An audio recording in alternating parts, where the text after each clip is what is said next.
Hi అండి, నేను doctor Karya Raviteja, ఎండిఎల్ medicine, Konaseema care hospital, collector house పక్కన నల్లవరం దిగువ, అమలాపురం, డాక్టర్ బిఆర్ అంబేద్కర్ కోనసీమ జిల్లా, ఆంధ్రప్రదేశ్. సో ఈ మధ్యన మన సోషల్ మీడియా కానీ ఉండొచ్చు, లేదంటే మన ఆంధ్రప్రదేశ్ స్టేట్లో ఒక పెక్యులియర్ డిజీజ్, ఒక పెక్యులియర్ ఇన్ఫెక్షన్ బాగా ఎక్కువ భయభ్రాంతులకు గురి చేస్తుందండి. సో దీని మీద చాలామంది కూడా నన్ను వీడియో చేయమని అడిగారు. సో స్క్రబ్ టైఫస్ అనేది ఒక బ్యాక్టీరియల్ ఇన్ఫెక్షన్. అది ఒక ఓరెన్షియా సుజుగుమాచి అని చెప్పి ఒక బ్యాక్టీరియా. అది చిగ్గర్స్ లేకపోతే నల్లు లాంటి చిన్న ఇన్ఫెక్షన్ ఉండే పురుగుల మీద ఉండే లార్వా అండి. సో దీని నుంచే మనుషులకి ప్రాప్తం చెందుతుంది. సో సుమారు మన ఆంధ్రాలో ఈ చుట్టుపక్కల కొంచెం ఎక్కువగా ఫార్మ్ ఏరియాస్ ఉండే ఏరియాలో, అలాగే మనం చెప్పాలంటే హిల్ ఏరియాస్లో ఉండొచ్చు, లేకపోతే ఫారెస్ట్ ఏరియాస్లో ఉండొచ్చు, అన్ని చోట్ల కూడా బాగా ఎక్కువగా ప్రభావితమై నల్లు లాంటి పురుగులు ఉంటాయండి.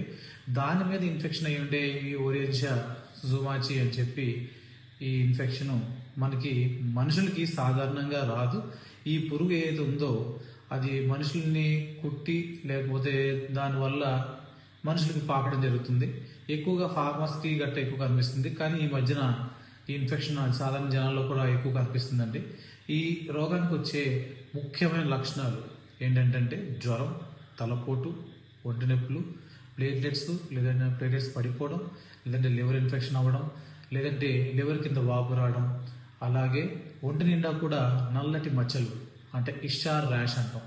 కుట్టి కుట్టినప్పుడు ఆ నల్ల మచ్చ ఒంటి మీద లేదా గగ్గల్లోని, కాళ్ళ మీద, మెడ మీద, చేతుల మీద ర్యాష్ రావడం, 4-5 తురుకులా రావడం లేదా కురుకులా ఉండడం మనం గమనించడం జరుగుతుంది.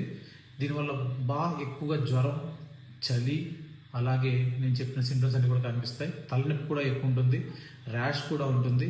సో అందరూ కూడా ఈ హిల్ ఏరియాస్ వెళ్ళినప్పుడు కానీ, లేకపోతే చుట్టుపక్కల కొంచెం ఫామ్ ఏరియాస్ ఉన్నప్పుడు కానీ అందరూ కూడా ఈ పురుగులు కానీ ఉన్నప్పుడు చూసినప్పుడు జాగ్రత్త చర్యలు తీసుకోవాలి.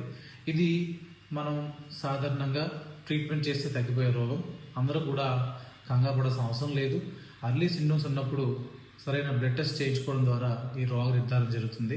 మన కోనసీమ కేర్ హాస్పిటల్లో ఈ scrub typhus ELISA PCR test కూడా పంపించడం జరుగుతుంది. అనుమానం ఉన్న కేసులు పంపించడం జరుగుతుందండి. అలాగే సరైన ట్రీట్మెంట్ ఇవ్వడంతో పేషెంట్ రికవర్ అవుతారు.